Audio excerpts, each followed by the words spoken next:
Après 4 jours de manifestation, le Liban est au bord du vide. Une partie du gouvernement a démissionné. Le Premier ministre Saïd Hariri menace d'en faire autant si son plan de réforme n'est pas adopté en urgence. Et pendant ce temps, la foule campe dans la rue pour dénoncer la gangrène de la corruption. Bonjour Vincent Hervouet. Bonjour Sonia. Tout cela a un parfum de révolution.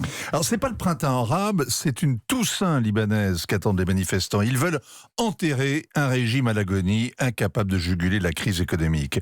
Tout est parti jeudi d'une taxe imaginée par le ministre des Télécoms, Mohamed Chouker.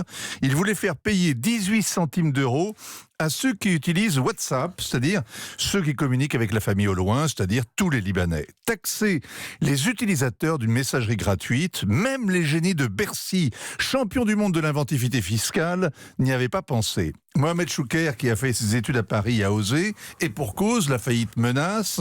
La dette libanaise, c'est la 3e au monde, 86 milliards de dollars, et sa taxe aurait rapporté 200 millions. Les mauvaises langues l'ont aussitôt soupçonné de vouloir en détourner une partie. Et vous dites, Vincent Hervouet, que parler de ministres corrompus au Liban, ce serait presque un pléonasme? Les Libanais supportent depuis 50 ans les coupures d'eau et de courant, que Beyrouth empeste les ordures et que les ministres vivent comme des profiteurs de guerre. Les pays amis du Liban ont promis des milliards de dollars pour reconstruire les infrastructures en échange de réformes. Les bisbilles entre politiciens ont tout bloqué.